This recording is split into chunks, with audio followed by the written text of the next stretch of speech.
Tesla is giving away some major freebies to select Tesla owners around the world that are amazing, but there's a catch, of course, you need to know about. Plus, Tesla just launched another new special edition of the Model Y. A new update is out for all owners with some more hidden features inside you're going to want to know about, and the Cybertruck officially has a release date.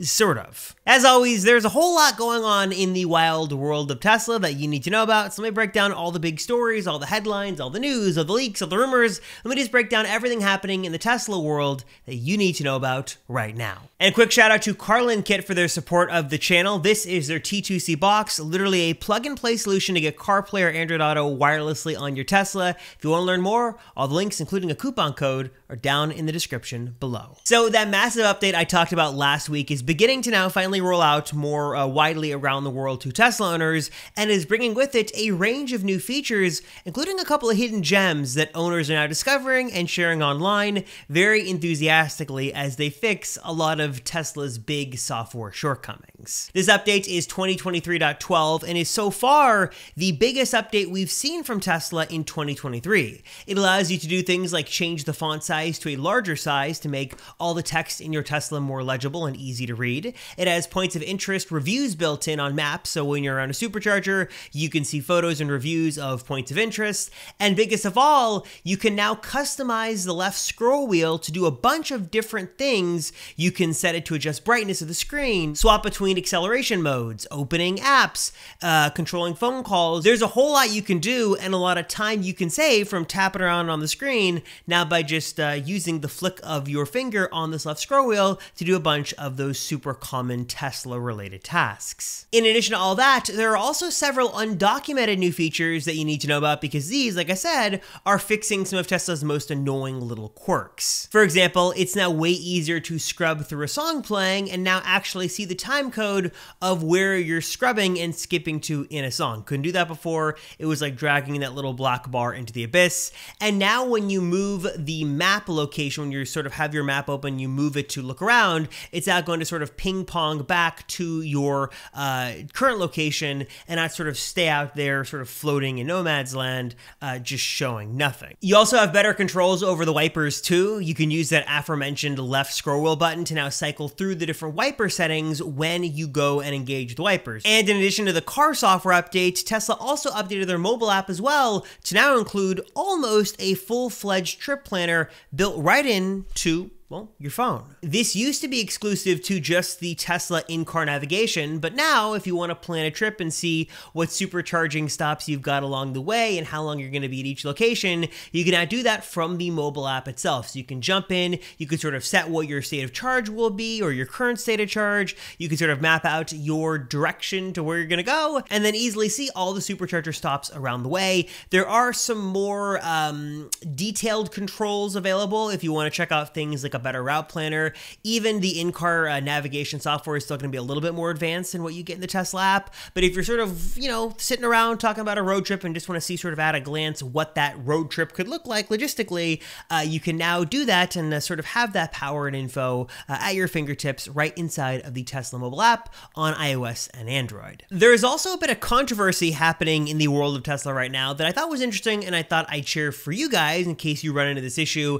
And that is there is a theory going on right now that Tesla is reselling used mobile chargers as new and trying to pass them off as brand new to unsuspecting customers. I've now seen multiple Tesla owners complain online that they have gone on to the Tesla website, they've bought what they thought was a brand new mobile connector because remember, they don't come with the car anymore, and when they received them, they saw some wear and tear that was a little more than minor. It was sort of scuffs and nicks and scratches and dings that made what was supposed to be a new mobile connector certainly look way more used. Now, I have not seen an official response to this from Tesla. I'll tell you, with my own personal experience, Tesla's online shop can be very hit or miss. Sometimes it's perfect and they're smooth sailing. Other times they'll send you the wrong thing or they never ship you what you want, or maybe in this case, they send you used items. What I'd recommend is to, if you experience this, just to return it and get it again.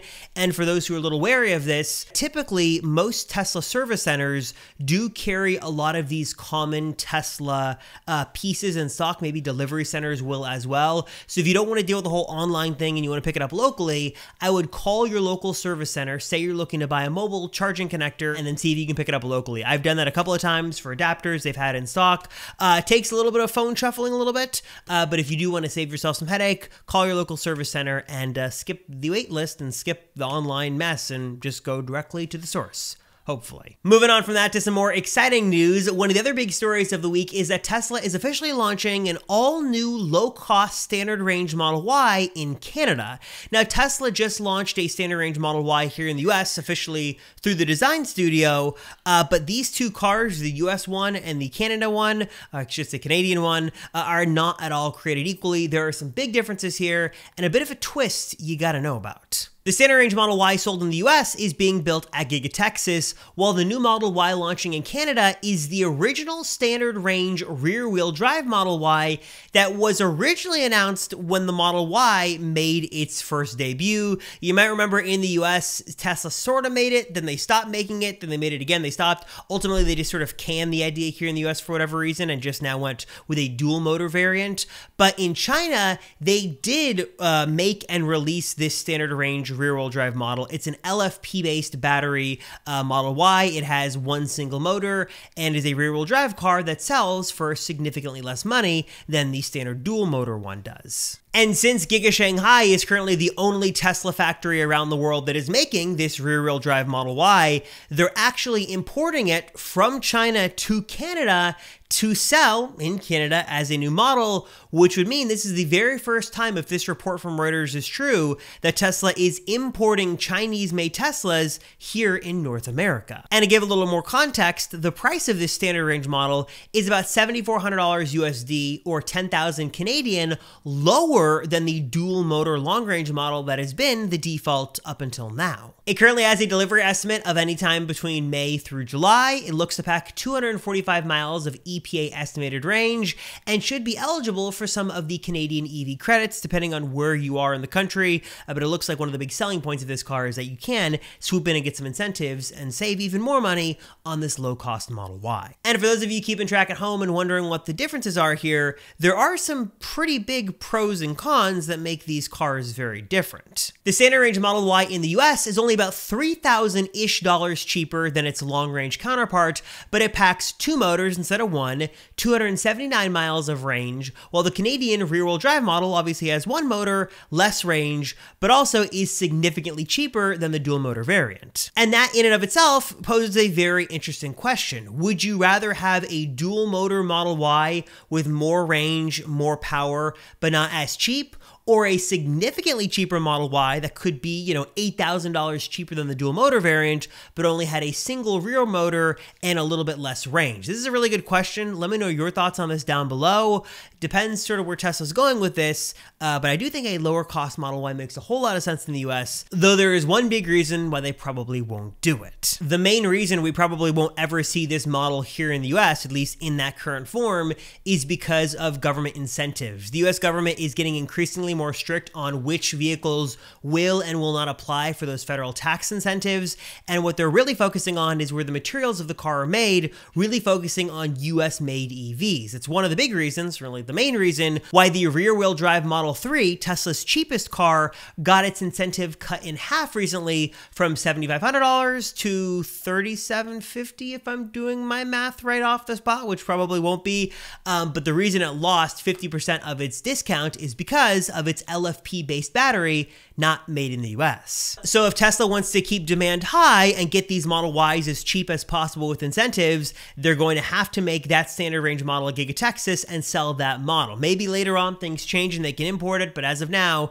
it's not going to qualify for those incentives, which is why they probably won't do it. While in Canada, from what I understand from my research, there are specific sort of guidelines, but where the car, the battery is made is not a consideration, so they can can do these imports and still take advantage of the full credit as long as you qualify, even though the car is made in China. So a couple of interesting things here. I've also heard anecdotally that the China-made Model 3s and Model Ys are significantly better built than the ones around the world, including the ones here in the US, so make of that what you will. But very interesting to see how this is going to play out later on, especially since Tesla's low-cost Model 2 is supposed to be built in Giga Mexico, and there's going to be some importing and exporting.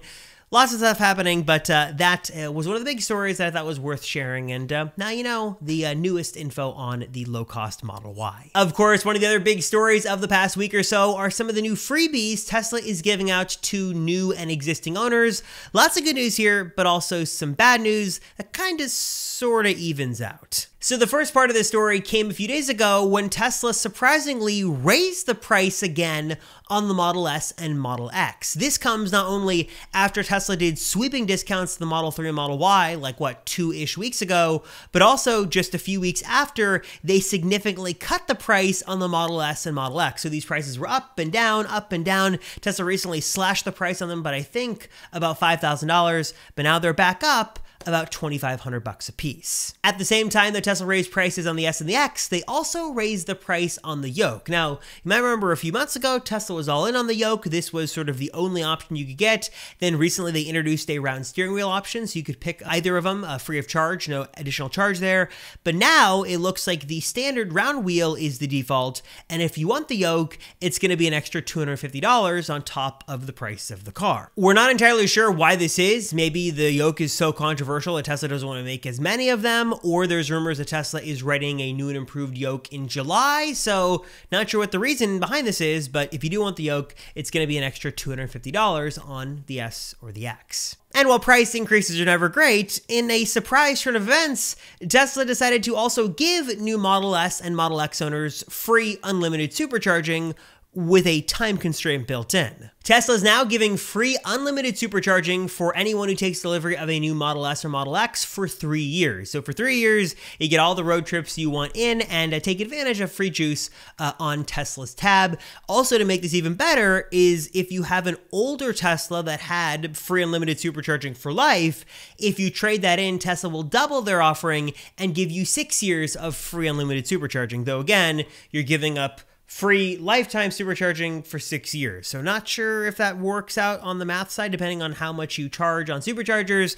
But if you are looking to get a new car and you've got one of those vehicles, this could be a win-win-win all around. Even more surprising than that, though, were a number of Model S and Model X owners who had taken delivery months ago checking their accounts to see free unlimited supercharging had been added to their cars. Now, don't get too excited. Many thought this was Tesla being gracious and offering some freebies to their most loyal and premium customers, but after a little digging, it looks like this is a bug. So don't go out and rack up a bunch of money on supercharging miles and stuff. That's not how it's going to work. Looks like this is a bug, though it would have been nice. So maybe Tesla, if they want to reconsider that'd be nice. But it looks like if you want to get this free unlimited supercharging, you're going to have to take delivery of a new S or X right now. Speaking of an odd turn of events, another piece of good news for US-based Tesla owners is that window venting is now mysteriously back for whatever reason. Tesla just returned it on. This used to be an option that you could use in the Tesla app to vent your windows, but then there was some regulatory stuff that sort of got mixed in there, and Tesla had to remove it for some recall notices. Not exactly sure what the full story is. Not exactly sure what the full story was, but window venting is now back for all Tesla owners, and you can control it right inside of your app. Also, if you want the best audio settings inside of your Tesla, I am not an audio expert, but I did see that Tesla Hong Kong released their recommended settings for all audio systems in their various vehicles. I'm going to throw them up on screen. I have no idea if these are good, if these are bad, if these are a rich profile or a flat profile, but this is coming from an official Tesla account, Tesla Hong Kong, and they have recommendations for their sound system. So if you want to follow these, you can. I thought it was interesting, but I have no idea if this is good or bad. If you know if these are good or bad settings, let me know down below. And last but certainly not least, we've got some new info on the Cybertruck, and that according to Elon, a delivery event might be happening in Q3 of this year in just a couple of months. On Tesla's earnings call, he mentioned that we should be seeing a delivery event, at least a couple of deliveries happening in Q3, which would be a little bit of an ambitious timeline given that it seems like the production cycle there at Giga Texas is still starting to ramp up. We had heard that we were going to see Cybertrucks delivered before the end of the year, but according to Elon, they could be happening as soon as Q3. I should mention this is also the timeline, Q3, when we should see the Model 3 refreshes go into production, the Project Highland refresh, and also go on delivery as well. So maybe Tesla could hold some kind of combined event or some PR thing. I'm not exactly sure. Again, Elon time is Elon time, so take it with a grain of salt. So Q3 could easily mean Q4, but it seems like Cybertruck production is rolling full steam ahead. Giga Texas is getting all the machinery in place, and we should start to see at least some deliveries of this truck happen before the end of the year. All right, everybody, so I'm curious, what are your thoughts on the biggest Tesla news of the week? Your thoughts on Cybertruck, your thoughts on new low-cost Model Y, Tesla freebies? Let me know your thoughts on all the news down below. As always, I appreciate you guys watching. Thank you so much for your support. It means the world to me. I appreciate it. And also, I should mention here, if you are a company or you're an individual who's interested in sponsoring the channel, hit me up in my email down below in the description. It's rob@robustech.com. It's down below. If you made it this far, I know you are a true viewer and a true fan. And if you're looking for a great way to promote a product or service to a large Tesla EV-focused audience, I'd love to work together. So shoot me an email down below if you're interested, and I'd appreciate it. As always, I thank you guys so much for watching. Thank you so much. I'm Robert, and I'll see you all in the next one.